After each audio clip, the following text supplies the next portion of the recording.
할렐루야. 오늘도 주님과 동행하는 행복한 하루 되시길 축복합니다. 오늘 큐티 본문은 전도서 5장 1절에서 7절 말씀입니다. 오늘 큐티는 하나님을 경외할지니라 라는 제목으로 주님을 향한 경외함에 대한 묵상입니다.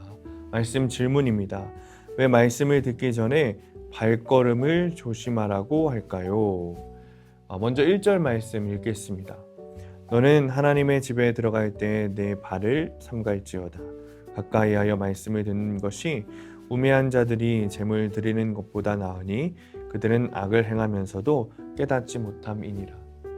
솔로몬은 하나님의 집으로 갈 때 내 발을 삼가라 라고 말합니다. 즉 발걸음을 조심하라고 말하는 거예요. 발걸음을 조심하라는 것은 먼저 그 삶과 행실을 삼가고 정결해야 한다는 것이죠. 먼저는 하나님께서는 형식적인 제사보다 진실한 순종을 원하시기 때문에 이렇게 권면하는 것입니다. 그리고 두 번째는 말씀을 듣는다는 것은 그냥 육적으로 귀로 듣는 것이 아니라 내 영으로 들어서 내 삶이 변화되고자 하는 것이 말씀을 듣는다는 것이죠. 그래서 말씀이 들려야 변한다라는 말이 있는 겁니다.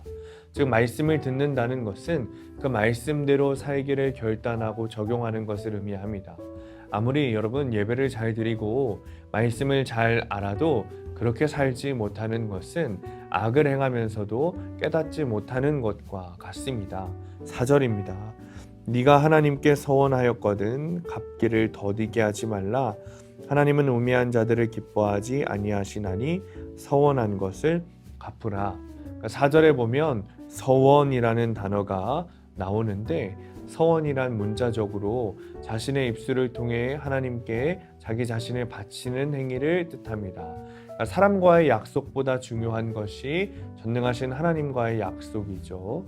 서원이 그만큼 엄중한 것이기 때문에 성경은 서원을 개인에게 전적으로 맡기고 자율적인 선택에 의해서 행하라 이렇게 말하고 있습니다.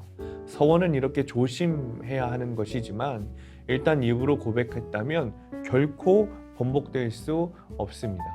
반드시 행하되 더디 행하지 말고 속히 행해야 한다고 솔로몬은 말합니다. 약속을 해놓고 그 순간만 모면하려는 우매한 자를 하나님은 결코 기뻐하시지 않기 때문이죠. 솔로몬은 입을 생각 없이 함부로 놀리다가 삶 자체가 죄로 치우치지 않도록 주의하라고 말합니다. 꿈만 쫓아서 저지른 일은 우리 삶을 분주하고 불안하게 만들고 말이 많아지게 하는 것이죠. 그러다 결국은 인생을 탓하는 허물과 죄악으로 우리를 이끌게 되는 것이죠. 그래서 우리는 꿈이 아니라 하나님의 인도를 받아야 하는 겁니다. 우리가 아무리 대단한 일을 한다고 할지라도 하나님을 경외하는 삶을 살지 않는다면 잠시 있다 사라지는 헛되고 헛된 인생이 될 뿐입니다. 우리가 가장 충성되고 온전하게 지켜야 할 자리는 오직 하나님을 경외하는 자리입니다. 적용 질문입니다. 오늘 내가 말씀의 인도함을 받아 결단하고 적용해야 할 것은 무엇입니까? 요즘 나에게 하나님 없이 분주한 일은 무엇입니까? 오늘의 원포인트입니다. 말씀을 적용하는 것이 진짜 들리는 것입니다. 말씀을 들어야 합니다. 말씀이 들린다라고 이렇게 자주 이야기하지만 진짜 말씀이 들리는 것이 내 삶에서 적용이 이루어질 때인 것이죠. 여러분 아무리 예배 가운데 말씀을 들어도 내 삶이 변화되지 않고 내 삶에서 행동으로 드러나지 않으면 그것은 말씀이 들리는 것이 아닙니다. 오늘도 말씀을 들으며 주님 앞에 적용하시는 하루 되시기를 축복합니다. 기도하겠습니다.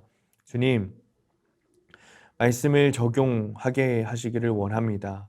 주님, 육적인 귀로만 말이 들리는 것이 아니라 말씀이 들리는 것이 아니라 내 영혼으로 말씀을 듣게 하셔서 정말 그 말씀이 나를 변하게 하시고 그 말씀을 순종하게 되는 삶이 될 수 있도록 주님 축복하여 주옵소서.